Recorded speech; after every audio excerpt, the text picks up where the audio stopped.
Ceux qui croient seulement au Seigneur.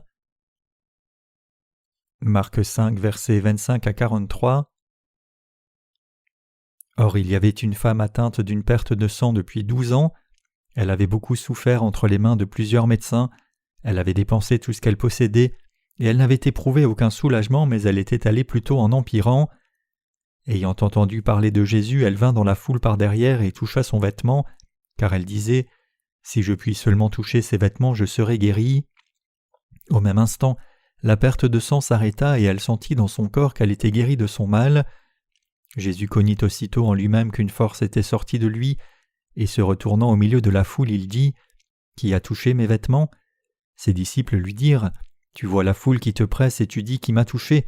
Et il regardait autour de lui pour voir celle qui avait fait cela. La femme, effrayée et tremblante, sachant ce qui s'était passé en elle, vint se jeter à ses pieds et lui dit toute la vérité. Mais Jésus lui dit « Ma fille, ta foi t'a sauvée. Va en paix, sois guérie de ton mal. » Comme il parlait encore, survinrent de chez le chef de la synagogue des gens qui dirent « Ta fille est morte, pourquoi importuner davantage le maître ?» Mais Jésus, sans tenir compte de ces paroles, dit au chef de la synagogue « Ne crains pas, crois seulement. » Et il ne permit à personne de l'accompagner si ce n'est à Pierre, à Jacques et à Jean, frères de Jacques. Ils arrivèrent à la maison du chef de la synagogue où Jésus vit une foule bruyante et des gens qui pleuraient et poussaient de grands cris. Il entra et leur dit « Pourquoi faites-vous du bruit et pourquoi pleurez-vous ? L'enfant n'est pas morte mais elle dort. » Et ils se moquaient de lui. Alors ayant fait sortir tout le monde, il prit avec lui le père et la mère de l'enfant et ceux qui l'avaient accompagné, et il entra là où était l'enfant. Il la saisit par la main et lui dit « Talitha koumi », ce qui signifie « Jeune fille, lève-toi, je te le dis ». Aussitôt la jeune fille se leva et se mit à marcher, car elle avait 12 ans, et ils furent dans un grand étonnement. Jésus leur adressa de fortes recommandations pour que personne ne sût la chose, et il dit qu'on donnât à manger à la jeune fille.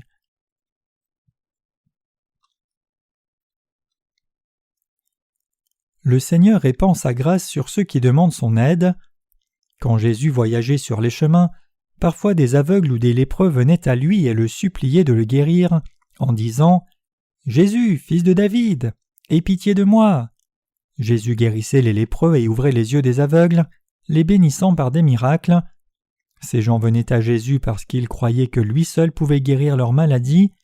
Ainsi, si nous cherchons réellement le Seigneur pour le chercher lui, il viendra vers nous par sa parole, sa puissance et de différentes autres façons, et il répondra aux désirs de nos cœurs avec sa puissance et sa méthode.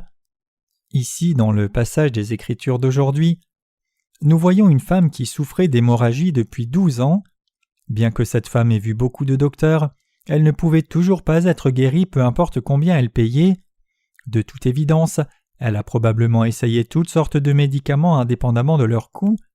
Un jour, la femme a entendu que Jésus passait dans son village. Elle savait qui était Jésus car elle avait entendu parler de lui.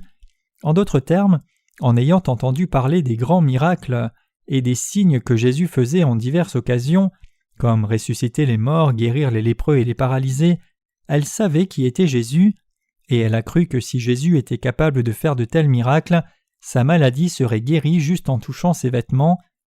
Donc même si la femme était entourée d'une grande multitude, elle a fait un passage à travers cette foule agitée qui essayait de s'approcher de Jésus, et dans tout ce désordre elle a calmement touché le vêtement de Jésus. Il semble bien que son toucher ait été très léger et les gens ordinaires ne s'en seraient même pas rendus compte. Elle avait la croyance que même ce petit toucher la guérirait. L'hémorragie est une affliction où le saignement ne s'arrête pas. Imaginez saigner sans fin. Quand il n'y a pas assez de sang dans votre corps, vous souffrez d'anémie et quand cela empire, vous mourrez même.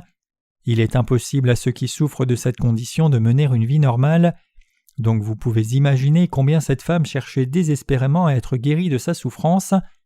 Étant donné la façon dont cette femme avait dépensé tant d'argent pour trouver un traitement, et combien elle avait vu nombreux docteurs, nous pouvons apprécier combien elle était désespérée. Sa condition ne s'était pas améliorée même après avoir essayé tous les médicaments et vu tous les docteurs, mais une fois qu'elle a touché le vêtement de Jésus, son hémorragie s'est arrêtée immédiatement. Elle a arrêté de saigner. Sachant tout cela, Jésus a demandé qui avait touché son vêtement. Jésus, le Fils de Dieu, A-t-il demandé cela parce qu'il ne savait pas qui l'avait touché, même s'il savait qu'une puissance était sortie de lui? Ou était-ce pour reprocher à la femme d'avoir touché son vêtement sans permission qu'il a posé cette question? La réponse n'est ni l'une ni l'autre. Jésus a demandé cela parce qu'il connaissait déjà la foi de la femme et il voulait enseigner cette foi aux autres aussi. Donc après avoir entendu la réponse de la femme, Jésus dit à la femme au milieu de toute la foule environnante: « Fille, ta foi t'a guérie, va en paix et sois guérie de ton mal. » Ceux qui étaient assemblés ici pour avoir entendu des rumeurs au sujet de Jésus n'avaient pas le genre de foi qu'avait cette femme. Ils étaient venus parce qu'ils voulaient voir si les rumeurs étaient vraies, et si oui, alors résoudre leurs problèmes charnels. S'ils croyaient vraiment que Jésus était le Fils de Dieu, ils ne se seraient pas pressés au point de bloquer son chemin, mais plutôt ils auraient ouvert la voie pour lui, l'auraient approché poliment et lui auraient demandé de les sauver. Comme Jésus savait ce que les gens assemblés ici avaient dans la tête, il a intentionnellement questionné sur qui avait touché son vêtement pour leur donner une compréhension de la vraie foi, et par sa foi seule, cette femme a été pour toujours libérée de l'affliction qui l'a tourmentée depuis si longtemps. Mes chers croyants, si vous avez un désir et que vous avez demandé à Jésus son aide avec votre foi sincère, alors le Seigneur vous répondra. Qu'est réellement cette maladie incurable pour nous humains? Quelle est cette maladie qui, comme l'hémorragie dont la femme souffrait, ne peut pas être guérie par des médicaments? Ce n'est autre que la maladie du péché qui est dans nos cœurs. Je suis certain que vous avez aussi essayé différentes religions dans votre désir de recevoir la vraie rémission des péchés. Vous avez rencontré des dirigeants religieux et des hommes de grand renom, mais avez-vous réellement été guéri de votre maladie du péché? Aucune religion de ce monde ne peut guérir la maladie du péché qui est dans nos cœurs. Cependant, si nous allons vers notre Seigneur, si nous croyons en lui, alors le Seigneur peut éradiquer ces péchés qui sont dans nos cœurs. Si vous venez au Seigneur avec cette foi, alors le Seigneur guérira tous vos péchés. Il n'y a personne qui ne puisse pas être guéri si seulement il a assez de foi comme la femme qui souffrait d'hémorragie, et s'il vient devant le Seigneur avec cette foi, tout le monde peut être guéri, et c'est ce que le passage des Écritures d'aujourd'hui nous enseigne.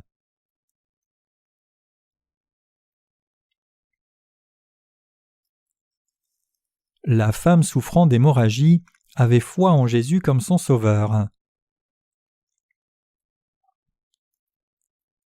La femme dans le passage des Écritures d'aujourd'hui avait la croyance que si personne d'autre ne le faisait, Jésus pouvait certainement guérir sa maladie et qu'elle serait guérie juste en touchant son vêtement. Donc elle a cherché à voir Jésus de tout son cœur. C'est parce qu'elle était venue en croyant ainsi que sa maladie a pu être guérie. Nous étions aussi tourmentés à cause de notre incapacité à obtenir la rémission des péchés. Nous avions pratiqué différentes religions, essayant de résoudre le problème du péché. Bien que nous ayons eu le zèle, nous ne savions pas que nous devions avoir foi devant Jésus.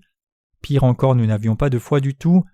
Cependant, quand nous avons cru que nous allions recevoir la rémission des péchés si nous croyions en Jésus, et quand nous sommes venus devant le Seigneur avec un cœur aspirant et avons écouté l'évangile de l'eau et de l'esprit, et quand nous avons accepté cette parole dans nos cœurs et avons cru, nous avons finalement été guéris de la maladie de nos péchés. Il est écrit « Mais il a été blessé pour nos péchés, brisé pour nos iniquités. Le châtiment qui nous donne la paix est tombé sur lui, et c'est par ses meurtrissures que nous sommes guéris. » Ésaïe 53, verset 5. Comme le dit ce passage, c'est parce que Jésus a payé le salaire de nos péchés à notre place que la maladie de nos péchés a été guérie. Puisque Jésus a été blessé à notre place quand nous devions être blessés, et puisqu'il a été châtié à notre place quand nous devions être châtiés, nous avons été libérés de nos péchés pour jouir de la paix et être guéris. Tout ceci ne s'est passé que par la puissance de Jésus. Si vous venez juste à Jésus et croyez en lui, alors tout comme la source même de l'hémorragie de la femme a été assachée, vous serez aussi complètement guéris de votre maladie du péché depuis la racine. Puisque le Seigneur a déjà tout fait pour vous, tout ce que vous devez faire, c'est venir dans sa présence. Bien qu'aucune religion ni philosophie de ce monde ne puisse vous guérir de l'affliction du péché, si vous venez à Jésus-Christ en croyant que lui seul peut guérir la maladie de votre cœur, vous allez effectivement naître de nouveau. En d'autres termes, chacun de vous qui vient devant le Seigneur par la foi, croyant que lui seul peut guérir votre maladie, recevra la rémission des péchés. C'est ce que le passage des Écritures d'aujourd'hui nous enseigne. Il n'y a pas de dirigeant religieux qui peut nous guérir de la maladie du péché, peu importe combien il soit doué ou combien il exerce un pouvoir paranormal. Vous pouvez trouver un réconfort temporaire auprès de ces dirigeants religieux, mais ils ne peuvent pas résoudre votre problème fondamental de péché. Vous continuerez de ressentir le problème de péché non résolu en vous. Par contre, si vous croyez au Seigneur et que vous venez dans sa présence et l'écoutez avec une croyance inébranlable en ce qu'il va effectivement expier tous vos péchés, alors vous recevrez la rémission des péchés pour sûr. C'est ce que notre Seigneur dit ici. Notre Dieu est tel qu'il répand infailliblement sa grâce sur quiconque vient devant le Seigneur, avec un désir sincère du cœur de recevoir sa miséricorde. Le Seigneur répond aussi à notre prière sans faute, si seulement nous mettons notre confiance en lui seul, croyons en lui, et lui demandons de tout cœur. La foi que nous devrions avoir n'est pas celle qui dit « Dieu va probablement répondre à ma prière », mais qui dit « Dieu va certainement me répondre ». Si la femme souffrant d'hémorragie n'avait pas une telle foi, alors elle n'aurait pas été guérie de son affliction, peu importe combien elle aurait touché le vêtement de Jésus.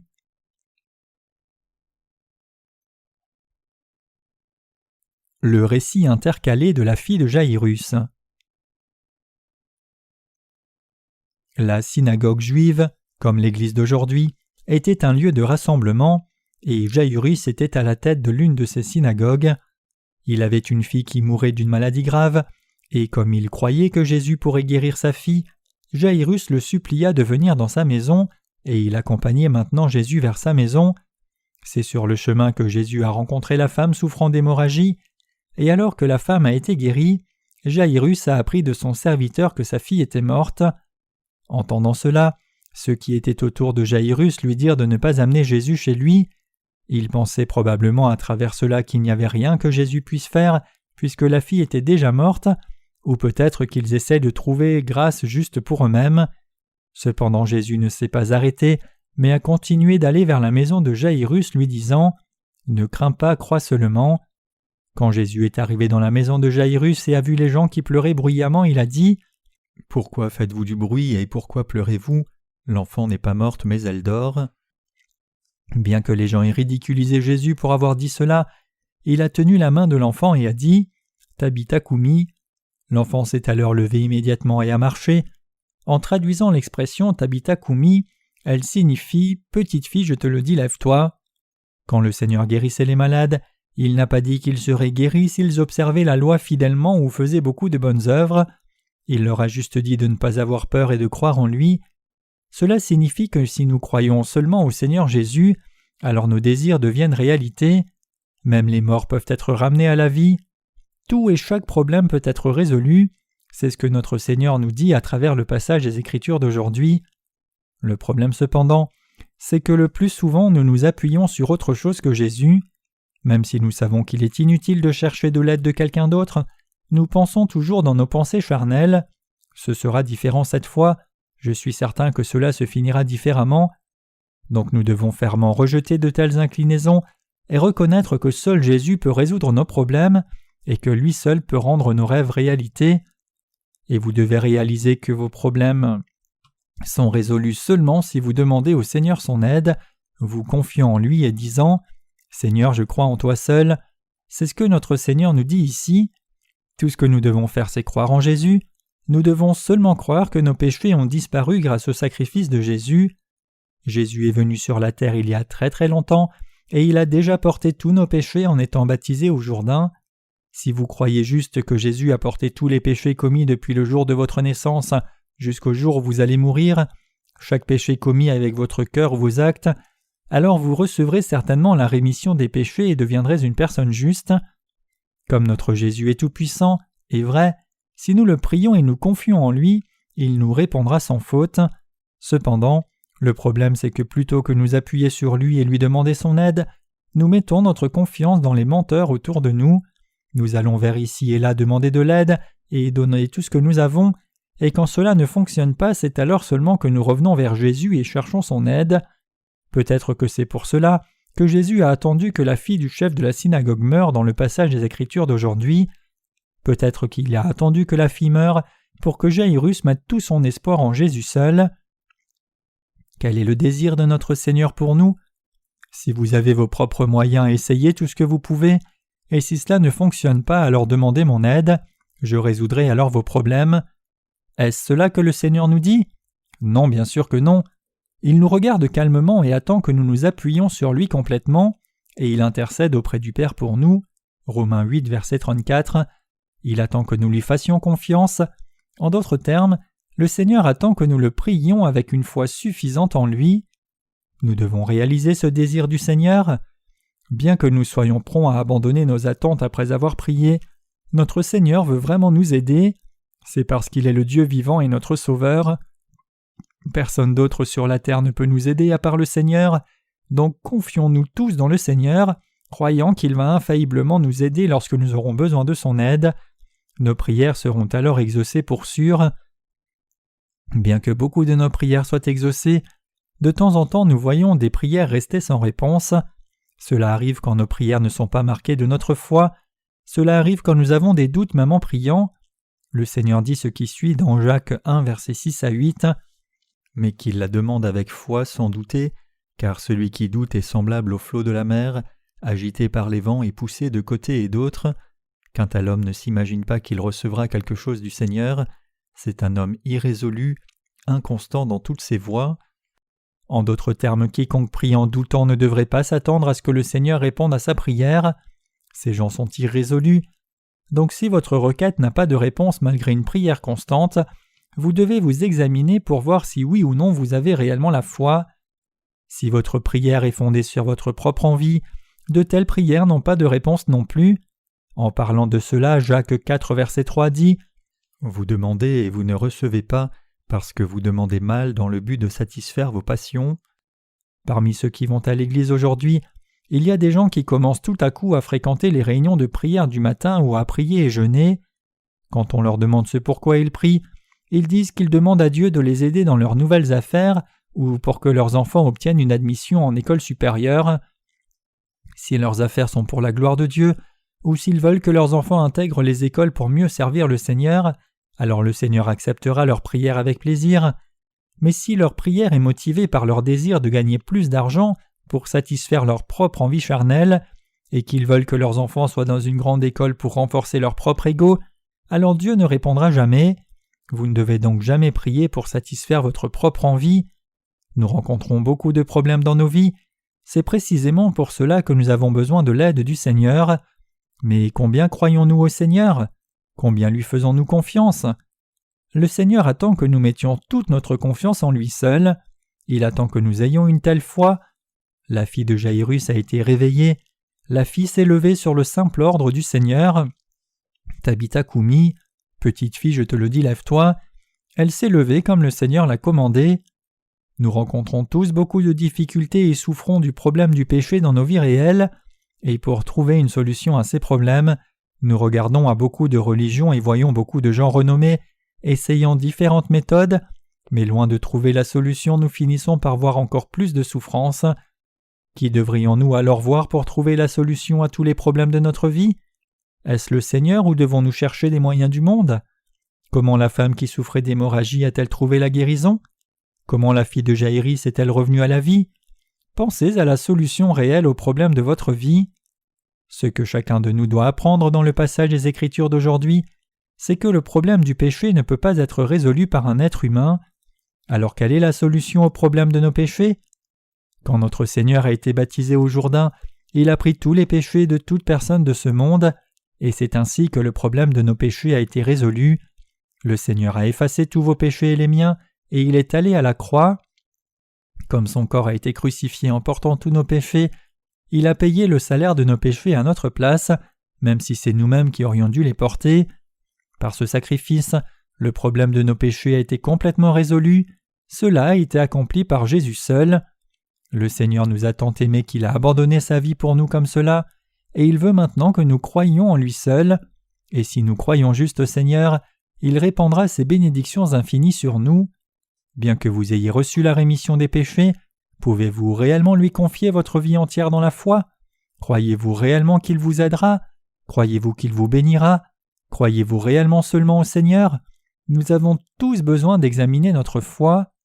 Mes chers croyants, la foi consiste à croire dans la parole donnée par Dieu. Nous devons commencer à accumuler la connaissance de Dieu dans nos pensées. Nous devons continuer d'apprendre. Nous devons ainsi mener nos vies dans ce monde par la foi.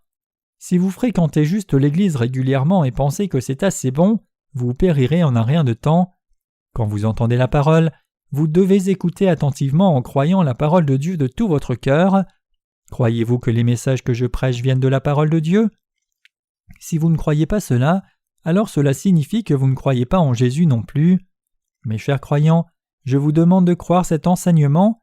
Qu'est-ce que la vraie foi? Ce n'est autre que croire la parole donnée par Dieu. Nous devons effectivement avoir la vraie foi. Il est aussi nécessaire pour vous d'examiner votre foi pour discerner si c'est ou non la vraie foi. Si votre foi est telle que vous croyez la parole de Dieu entièrement, alors Dieu répondra à vos prières selon cette foi que vous avez. Je suis absolument certain que Dieu fera tout ce que vous demandez. Je vous exhorte tous à apprendre sur la foi et à avoir la foi. Vous prospérerez si vous avez la foi, mais si vous n'avez pas la foi et que vous ne connaissiez pas non plus la foi, ni n'essayez d'apprendre à ce sujet, insistant avec entêtement sur votre propre voie et mettant la priorité sur vos pensées charnelles, alors vous périrez à la fin. Bien que beaucoup de gens aient rencontré Jésus et l'aient suivi, tous ceux qui l'ont réellement rencontré ne l'ont pas suivi, comme seul l'un des 10 lépreux guéris est revenu à Jésus et l'a remercié. Luc 17, versets 12 à 17. Cela prouve que la plupart d'entre eux n'avaient pas la vraie foi. Chers croyants, nous devons vivre par la foi et nous devons mener nos vies de foi avec la pleine réalisation de qui est notre Seigneur. Par-dessus tout, nous devons reposer tous nos espoirs sur le Seigneur seul, et avec ce genre de foi placée dans le Seigneur, nous devons vivre notre foi, recevant ainsi ses bénédictions nombreuses tout au long de notre vie. Si vous luttez avec des problèmes difficiles, vous devriez les confier au Seigneur dans la foi, et vous devriez chercher le conseil des serviteurs de Dieu et ses saints pour que nous prions pour vous d'un même cœur.